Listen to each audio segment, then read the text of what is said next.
আমরা সারা বাংলাদেশ থেকে বিভিন্ন উপজেলা থেকে ত্রাণ সংগ্রহ করছি বানভাসী মানুষের জন্য। আপনারা জানেন যে 3টি জেলায় বিস্তীর্ণ বানে মানুষ ভেসে গিয়েছে এবং তাদের পুনর্বাসনের জন্য এখন আমাদের কার্যক্রম চলছে। সেই হিসাবে আমরা বিভিন্ন উপজেলা থেকে আমরা সাহায্য করছি কেন্দ্রীয় ফান্ডে, ত্রাণ তহবিলে।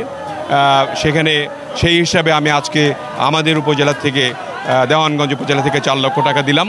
এইভাবে আমরা প্রায় 6 কোটি 6.5 কোটি টাকা ইতিমধ্যেই আমরা উত্তোলন করেছি, পেয়েছি। আমাদের স্থায়ী কমিটির সদস্য ডক্টর জাহিদের নেতৃত্বে তা কালেকশন করা হচ্ছে।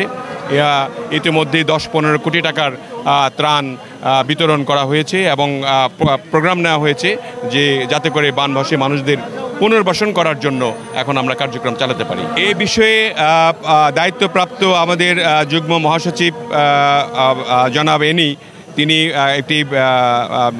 একটা নির্দেশনা দিয়েছেন। তিনি আমাদের চেয়ারম্যান মহোদয়ের সঙ্গে কথা বলে আমি ট্রেজারার হিসেবে সেটাও আমি পার্টিসিপেট করব।